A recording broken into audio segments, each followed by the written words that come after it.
आसमान में पूरी तरह काले बादल छाए हुए थे। रात के 10 बजे के बाद भी चांद नजर नहीं आ रहा था। बिजली बार बार कड़क रही थी और सर्द हवाएं चल रही थीं। ऐसे में एक आदमी अपने हाथों में एक 8 साल के बच्चे की लाश को पकड़े, घुटनों को जमीन पर टेक, ऊपर आसमान की ओर देख आंसू बहा रहा था। मुझे भगवान से कोई आस नहीं है। मैं भगवान से कुछ नहीं चाहता। मुझे जो कुछ भी चाहिए शैतान से चाहिए, दानवों से चाहिए, आत्माओं से, डायनों से, चुड़ैलों से। और उसने एक लंबी सांस भरी और कहा, दमोरी से चाहिए। मैं आप सभी का आवाहन करता हूं। मैं अपने आप को पूरी तरह से आपके हवाले करता हूं। सारी जिंदगी शैतान का नाम लूंगा और जब मेरी मौत आएगी तो वो भी शैतान के नाम पर ही आएगी। मैं आपको अपने इस बच्चे की आत्मा चढ़ावे में दे रहा हूं। मेरी पुकार सुन लीजिए। ऐसा कहकर उसने अपनी आंखें बंद की और फिर मंत्रों का जाप करने लगा। आसमान में जोरों की बिजली कड़की और बारिश शुरू हो गई, लेकिन वो अभी भी मंत्रों का जाप किए जा रहा था। काफी देर तक उसने अपनी आंख नहीं खोली। तभी अचानक से उसके कंधे पर किसी ने हाथ रखा। कुछ देर बाद विजय अपनी बीवी नंदिनी के साथ अपने कमरे में था। दोनों बेड पर लेटे हुए थे। विजय ने नंदिनी की तरफ करवट ले रखी थी और उससे बातें कर रहा था। विजय, शादी के बाद सिर्फ एक बार हनीमून पर गए थे। उसके बाद तो जैसे तुमने कसम खा ली है कि मुझे कहीं भी घुमाने नहीं ले जाओगे। अरे ऐसा नहीं है डार्लिंग, मैं तो तुम्हें घुमाने ले जाना चाहता था, लेकिन क्या करूं, ऑफिस की इतनी जिम्मेदारी है कि निकलना ही नहीं हो पा रहा। तो क्या करूं? घूमने जाने के लिए एक अलग हस्बैंड रखूं क्या? तुम भी ना नंदिनी, कुछ भी बोल देती हो। कम से कम सोच समझ कर तो बात किया करो। तभी उन दोनों को किसी के हंसने की आवाज सुनाई दी और वो दोनों चौंक पड़े। कौन है? तभी फिर से वही हंसने की आवाज आई और घर की सभी लाइट्स बंद हो गईं। कोई है यहाँ? ये लाइट कैसे चली गई? थोड़ा सब्र करो विजय, मैं अभी तुम्हारे सामने आ जाऊंगी। What the hell are you? विजय के ऐसा कहते ही लाइट वापस आ गई और विजय ये देखकर हैरान रह गया कि नंदिनी अब कमरे में नहीं थी। नंदिनी, नंदिनी, कहाँ हो तुम? विजय, जल्दी से अपनी नंदिनी को ढूंढ लो, वरना वो जिंदा नहीं बचेगी। ये सुनकर विजय तेजी से कमरे से बाहर निकला। नंदिनी हॉल में भी कहीं नजर नहीं आ रही थी और वो हंसने की आवाज अभी भी लगातार आ रही थी। कौन हो तुम और मेरी नंदिनी कहाँ है? नंदिनी मेरे ही पास है विजय, ढूंढो मुझे। कहाँ हूँ मैं मिल जाऊंगी तो नंदिनी भी मिल जाएगी, लेकिन थोड़ा जल्दी करो। विजय ने ध्यान से सुना तो ये आवाज स्टोर रूम से आ रही थी। वो तेजी से स्टोर रूम की तरफ भागा और जैसे ही दरवाजा खोलकर उसने अंदर कदम रखा, सामने का मंजर देखकर उसकी रूह कांप उठी। उसने देखा कि नंदिनी का बिना सर का शरीर जमीन पर पड़ा हुआ है और सामने एक खूबसूरत लड़की अपने शरीर पर बेहद हल्के और कम कपड़े पहने हुए खड़ी हंस रही है। उसके एक हाथ में नंदिनी का कटा हुआ सर था और उससे खून टपककर जमीन पर गिर रहा था। विजय, तुमने आने में देर कर दी। देखो, तुम्हारी नंदिनी तो खत्म हो गई। नंदिनी! वहीं इस तरफ महेश अपने छोटे से घर में बैठा हुआ हाथ में अपने बेटे का फोटो देखते हुए आंसू बहा रहा था। मेरे छोटू, तुम मुझे छोड़कर क्यों चले गए? एक तुम ही तो थे जिसे देखकर मैं जिया करता था। तभी अचानक वहां तेज रोशनी उत्पन्न हुई और वही खूबसूरत लड़की प्रकट हो गई।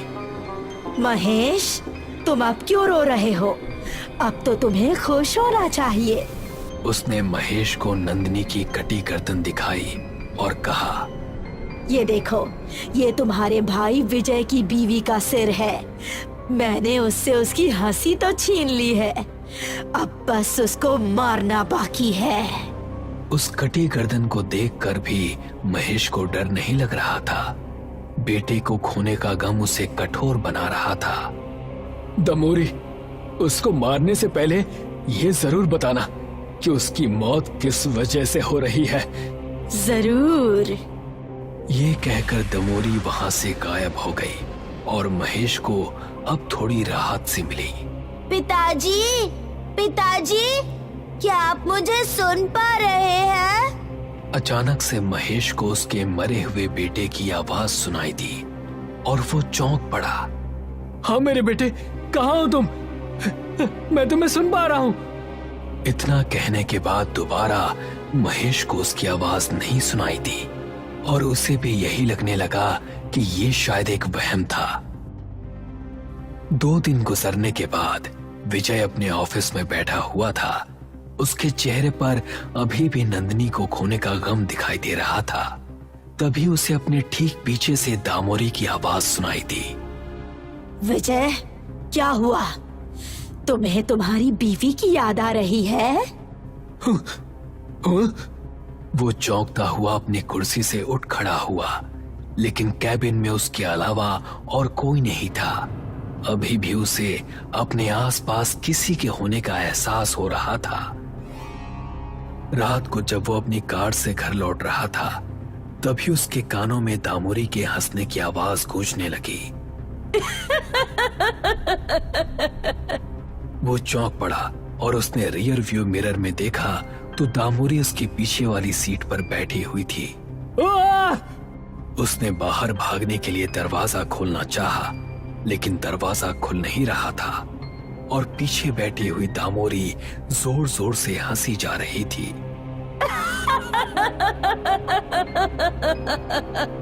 आखिरकार उसने हार कर अपने कांपते हुए होंठों से कुछ शब्द निकाले।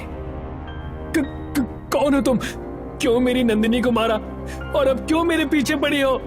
ये सुनकर दामोरी उसके चेहरे के एकदम करीब आ गई और बोली, याद करो, 6 दिन पहले कोई तुम्हारे पास मदद के लिए आया था और तुमने उसको क्या जवाब दिया था?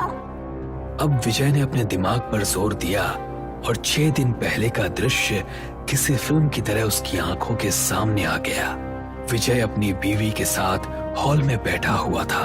उसके पास महेश अपने छोटे बेटे छोटू को हाथों में उठाए आया। छोटू के मुंह से खून आ रहा था और वो बहुत ही बुरी हालत में था। विजय भैया, पिताजी के मरने के बाद आपने मुझे घर से बाहर निकाल दिया और सारी जायदाद खुद ले ली। मैंने तब भी आपसे कुछ नहीं मांगा, लेकिन आज मुझे पैसों की सख्त जरूरत है। मैं अपने पास जमा किए हुए सारे पैसे इसके इलाज में खर्च कर चुका हूँ, लेकिन अब मुझे इसे शहर किसी अस्पताल में भर्ती करना पड़ेगा। आप बस मुझे 20,000 रुपए दे दीजिए, जिससे मेरी थोड़ी मदद हो जाए। अगर एक बार तेरी मदद कर दी ना, तो फिर तू बार बार मुझसे किसी ना किसी बहाने से पैसे मांगता ही रहेगा। मुझे इस झंझट में ना फंसना ही नहीं है। तू यहाँ से चला जा, तेरे लिए वही ठीक होगा, समझा? महेश ने उससे बहुत खुशामद की, लेकिन विजय ने उसको धक्के मारकर घर से बाहर निकाल दिया। महेश के बेटे ने उसकी बाहों में दम तोड़ दिया। उसके बाद महेश ने काली दुनिया के सभी प्रेतों का आवाहन किया और मैं उसकी मदद के लिए इस दुनिया में आई। मुझे माफ कर दो, मैं खुद जाकर महेश से माफी मांग लूंगा। नहीं, महेश यही चाहता है कि मैं तुमको भी खत्म कर दूं। ये सुनकर विजय के दिल में और ज्यादा खौफ उभर आया। अगले ही पल कार की विंडस्क्रीन तोड़ते हुए विजय का कटा सर बाहर आ गिरा और दामोरी की हंसी फिजा में गूंज गई। आज दामोरी उस विजय को खत्म कर देगी। आज मेरा बदला पूरा हो जाएगा। तभी दामोरी वहां पर प्रकट हुई और बोली, पूरा होगा नहीं, पूरा हो चुका। मार दिया है मैंने उस विजय को। ये सुनकर महेश को बहुत अच्छा लगा और उसके मुंह से शैतानी हंसी फूट पड़ी। अपने आप को मेरा भगवान समझने वाला मेरी खुशियों का हत्यारा मारा गया। अब मैं आजाद हूँ महेश। अब तो मेरे लिए कोई काम नहीं है ना? हाँ हाँ बिल्कुल, अब तुम आजाद हो। उसकी बात सुनकर दामोरी मुस्कुराई और फिर वहां से गायब हो गई।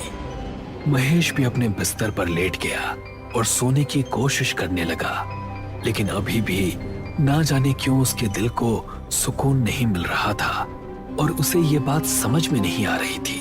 तकरीबन 2 बजे उसे अपने बेटे की आवाज फिर से सुनाई दी। पिताजी, पिताजी, क्या आप मुझे सुन पा रहे हैं? हाँ मेरे छोटू, तू सामने क्यों नहीं आता? कहाँ है तू? पिताजी, आपने मेरी आत्मा को इनकी दुनिया में भेजकर अच्छा नहीं किया। यहाँ मेरा मन नहीं लगता। यहाँ बहुत ही डरावने राक्षस, डायन और चुड़ैल है। मुझे यहाँ से बाहर निकालिए। ये सुनकर महेश को बहुत दुख हुआ और वो बोला, छोटू, तुम्हारी मौत का बदला लेने की आग में मैंने तो ये सोचा ही नहीं कि तुम्हारी आत्मा का वहाँ क्या होगा। मुझे माफ कर दो छोटू। पिताजी, आपने मेरे साथ अच्छा नहीं किया। मैं आपको कभी माफ नहीं करूँगा। ये कहने के बाद छोटू की आवाज आनी बंद हो गई। महेश को अब अपनी गलती पर पछतावा हो रहा था और वो सोच रहा था कि आगे करे तो क्या करे। तभी न जाने उसे दिमाग में क्या सूझा। उसने घासलेट की कैन उठाई और दूसरे हाथ में फावड़ा। फिर वो जंगल की तरफ रवाना हो गया। काफी देर चलने के बाद वो एक बड़े से पीपल के पेड़ के पास जाकर रुक गया। मैंने इसी जगह छोटू को दफनाया था। हाँ, यही जगह थी।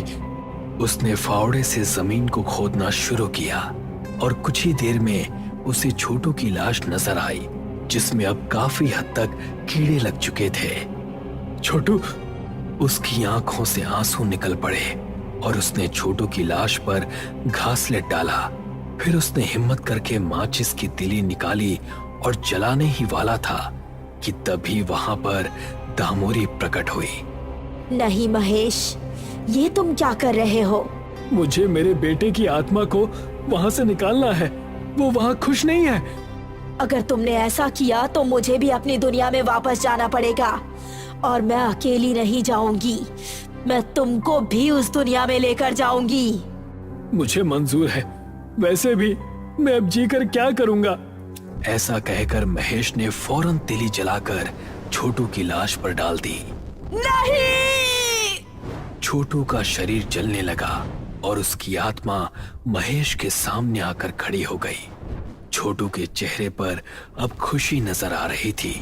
पिताजी, आपका बहुत बहुत शुक्रिया। आपने मुझे उस अंधेरी दुनिया से निकाला। अब मैं आराम से स्वर्ग जा सकता हूँ। इतना कहकर छोटू वहां से गायब हो गया और महेश की आंखों में अब खुशी के आंसू थे। तभी दामोरी महेश पर झपटी और महेश के पेट में उसने अपना पंजा आर पार कर दिया। अब तुझे मेरे साथ चलना होगा महेश। मैं तुझे नहीं छोड़ूंगी। उसके ऐसा कहते ही उन दोनों के आसपास काला धुआं उत्पन्न हुआ। वो दोनों उस धुएं के साथ ही वहां से गायब हो गए और फिर चारों तरफ मौत का सन्नाटा छा गया। ये घटना 90 के दशक की है। माधवी पंजाब के एक छोटे से कस्बे की रहने वाली थी। माधवी हाई स्कूल में थी। उसके घर से उसका स्कूल 5 किलोमीटर दूर था। उसके पिताजी ने उसे कुछ दिनों पहले ही नई साइकिल लाकर दी थी। माधवी अपने दोस्त अंजू के साथ खेतों से होते हुए स्कूल चली जाती थी। उन्हीं खेतों में एक बहुत पुराना घर बना हुआ था। माधवी को सदैव घर की सीढ़ियों पर एक औरत बैठी हुई दिखाई देती, जो उन दोनों को आते और जाते हुए देखती रहती।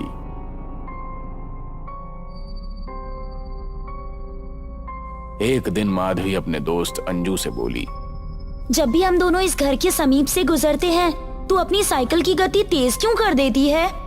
बातें मत कर माधवी, जल्दी जल्दी साइकिल चला। वही बात तो मैं तुमसे पूछना चाह रही हूँ कि आखिर तुम इस घर से इतना डरती क्यों हो? अरे सिर्फ मैं नहीं बल्कि पूरा गांव इस घर से बहुत घबराता है। क्या तुमने घर के बाहर बनी हुई सीढ़ियों पर बैठी हुई उस औरत को नहीं देखा जो हम दोनों को आता और जाता देखती रहती है? मुझे तो उस औरत पर बड़ी दया आती है। तुम तो बेवजह ही इतना डरती हो।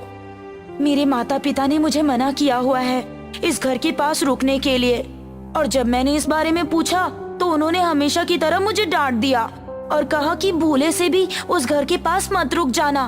वो कहते हैं कि घर में जो औरत रहती है ना, गलती से भी कभी उससे बात मत करना। लेकिन ऐसा क्यों? बोला ना मैंने, जब भी मैं इस बारे में पूछती हूँ तो वो लोग मुझे डांट देते हैं। उस शाम माधवी अपने पिता अर्जुन से बोली, पिताजी, आपसे एक बात पूछूं? कहीं आप मुझे डांटेंगे तो नहीं ना? भला मैं तुम्हें क्यों डांटूंगा? पिताजी, खेतों के पास जो एक पुराना सा मकान बना हुआ है, उसकी सीढ़ियों पर मुझे हमेशा एक औरत बैठी हुई दिखाई देती है जो मुझे और मेरी सहेली को स्कूल से आते और जाते हुए देखती रहती है। गांव के लोग उस औरत से इतना डरते क्यों हैं?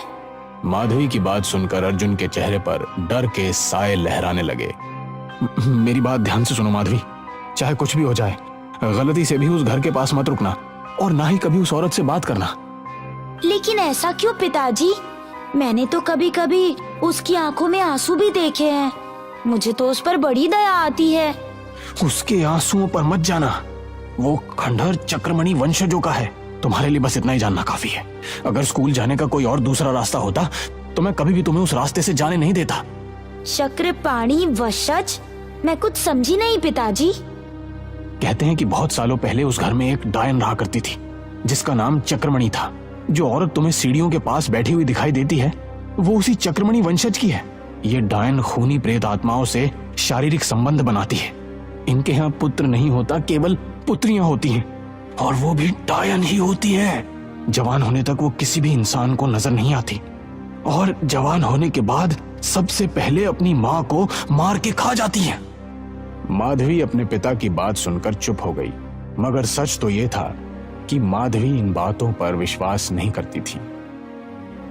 अगले दिन माधवी की दोस्त अंजू की शहर में रहने वाली चाची का अचानक देहांत हो गया। जाने से पहले अंजू माधवी के घर पर आई। मैं कुछ दिनों तक स्कूल नहीं आ पाऊंगी माधवी। मैं माँ और बाबूजी के साथ शहर जा रही हूँ। मेरी चाची का देहांत हो गया है। ये तो बहुत बुरा हुआ। तो क्या मुझे कुछ दिनों तक अकेले स्कूल जाना पड़ेगा? मजबूरी है माधवी, लेकिन मेरा शहर जाना बहुत जरूरी है। पर मैं तो यहाँ पर सिर्फ इसलिए आई हूँ ये बताने के लिए, तुम गलती से भी उस औरत से बात मत कर लेना। अच्छा, तो तुम यही कहने के लिए मेरे पास आई थी?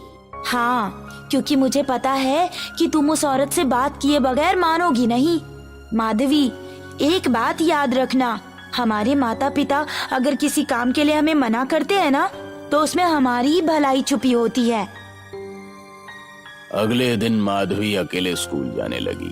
स्कूल जाते हुए उसकी नजर जब उस मकान की सीढ़ियों पर पड़ी जो कि आज खाली थी।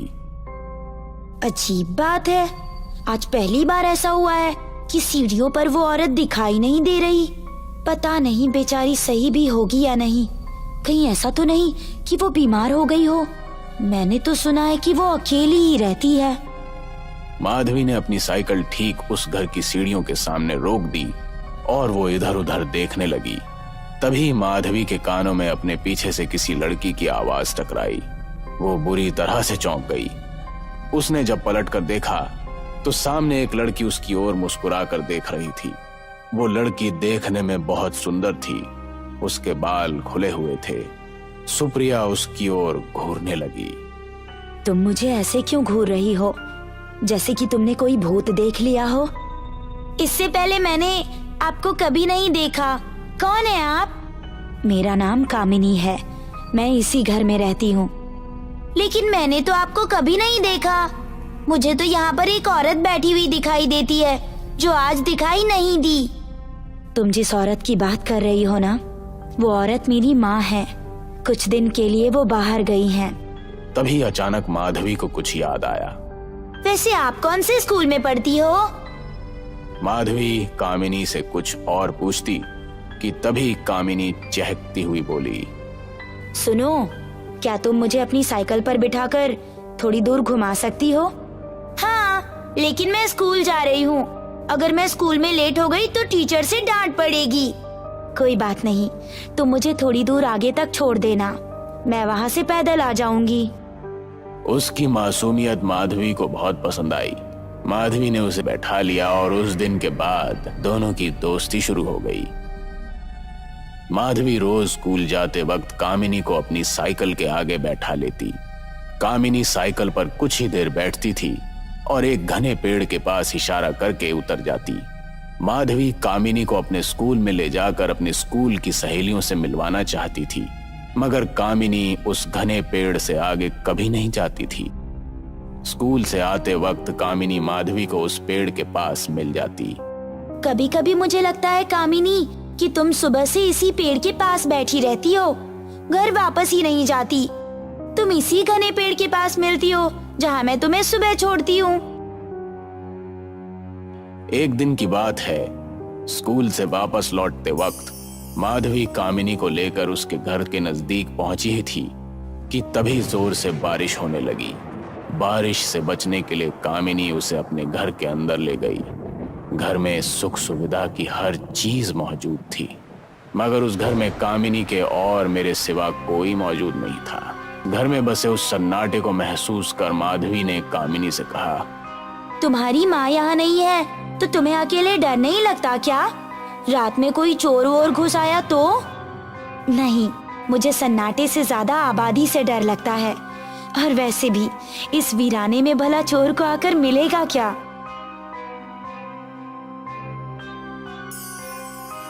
एग्जाम शुरू होने से पहले अंजू ठीक होकर घर लौट आई। अंजू के आने पर माधवी बहुत खुश थी। स्कूल जाते समय माधवी ने अंजू को कामिनी के बारे में सब कुछ बता दिया।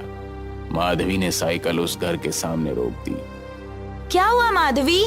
तुम तो बोल रही थी कि तुम्हें उस औरत की बेटी यहीं पर मिलती है, लेकिन यहाँ तो मुझे कोई नजर नहीं आ रहा और इस मकान पर भी ताला लटक रहा है। माधवी चुपचाप खामोश मुंह लटकाए अंजू के साथ स्कूल चली गई। स्कूल से लौटते समय अचानक माधवी की नजर उसी घने पेड़ पर पड़ी। कामिनी उसी घने पेड़ के नीचे खड़ी हुई माधवी को घूर रही थी। यही मेरी दोस्त कामिनी है। कामिनी अंजू को देखकर बिल्कुल भी खुश नहीं हुई। उसके चेहरे पर मुझे एक अजीब सा क्रोध झलकता हुआ दिखा और इस बात को अंजू अच्छी तरह से महसूस कर रही थी। कामिनी ने अजीब अंदाज में माधवी की ओर देखकर कहा, क्या तुम मुझे घर तक नहीं छोड़ोगी? माधवी ने कामिनी को अपनी साइकिल बैठा लिया। कुछ ही देर में कामिनी का घर आ गया और कामिनी साइकिल से उतरकर चुपचाप घर चली गई। तभी अचानक जोरों से बारिश हुई। बारिश के रुकने तक हम दोनों कामिनी के घर पर रुक जाते हैं, वरना हम दोनों भीगकर बीमार पड़ जाएंगे और एग्जाम सर पर है। मुझे कुछ अजीब लग रहा है माधवी, मैं नहीं जाऊंगी। कामिनी के घर का दरवाजा खुला हुआ था। माधवी अंजू घर के अंदर घुस गई, मगर जैसे ही अंजू ने घर के अंदर प्रवेश किया तो सामने का दृश्य देखकर भय से उसकी आंखें फटी की फटी रह गईं। वो अंदर से उजाड़ और वीरान मकान था, जहां पर बड़े बड़े मकड़ियों के जाले लटक रहे थे और पूरे घर में अजीब सी बदबू फैली हुई थी। घर में अंधेरे का साम्राज्य था। तू तो बोल रही थी कि ये घर अंदर से बहुत अच्छा बना हुआ है। मेरी भी कुछ समझ में नहीं आ रहा अंजू, लेकिन मेरी बात का यकीन कर, मैं सही बोल रही थी। यहाँ से निकलते हैं माधवी, मुझे बाहर ही कुछ अजीब सा महसूस हो रहा था। इस जगह में कुछ तो गड़बड़ है। और तेरी दोस्त कामिनी, वो कहाँ गायब हो गई? मेरी भी दहशत के मारे रोंगटे खड़े हो रहे हैं। अब तो यहाँ पर खड़े होना भी बहुत मुश्किल लग रहा है मुझे। माधवी ने भागने के लिए कदम बढ़ाए ही थे कि तभी अचानक अंजू की चीख उसके कानों में टकराई। माधवी ने जैसे ही पलटकर देखा तो सामने का दृश्य देखकर उसके शरीर में डर की लहरें दौड़ने लगी और अंजू के दिमाग में सन्नाटे आने लगे। उसने देखा कि कामिनी खड़ी हुई है, उन दोनों को घूर रही थी। उसका चेहरा चांदी की तरह सफेद था और उसकी आंखें कोयले जैसी काली थी। उसके हाथ के लंबे नाखून धरती को स्पर्श कर रहे थे और बाल पीछे तक फैले हुए थे। कामिनी भारी आवाज में बोली, तुम्हारी इस दोस्त की वजह से हमारी दोस्ती टूट गई। सोचा था तुम्हारे रक्त में अपना रक्त मिलाकर मैं तुझे अपने जैसा बना लूंगी, मगर चक्रपाणी डायनो की वंशज सिर्फ एक से ही मित्रता करती है, यदि उनके मित्र की कोई और मित्र हो तो दोनों की मौत निश्चित है, मतलब तुम्हारी और इस लड़की की। कौन हो तुम? सारी दुनिया जानती है कि इस खंडहर में चक्रपाणी की वंशज ही वास करती है। तो क्या तुमने अपनी माँ को मारकर खा लिया? हमारे यहाँ ऐसा ही होता है, यही नियति है। एक दिन मेरी संतान भी मुझे मारकर खा जाएगी। तभी उस खंडहर की छत से कामिनी की माँ की भयानक लाश नीचे गिर पड़ी। माधवी चीखते हुए अंजू से बोली, पिताजी सही थे अंजू, ये एक डायन है, चक्रपाणी डायन। इनके यहाँ यही परंपरा है, ये डायने अपनी ही माँ को खा जाती है, अपनी जान बचाकर यहाँ से भागते हैं। तभी एक ही झटके में वो डायन ने अपने नाखून अंजू की गर्दन पर चला दिए। अंजू एक चीख के साथ तड़पती हुई वहीं पर शांत हो गई, लेकिन माधवी बहुत तीव्र फुर्ती से दरवाजे से बाहर निकल गई। भागते हुए उसके कदम जब तक नहीं रुके तब तक उसका घर नहीं आ गया। अगले दिन उसे पता लगा कि अंजू इस दुनिया में नहीं रही। पुलिस को उसकी लाश उसी वीरान मकान में पड़ी हुई मिली।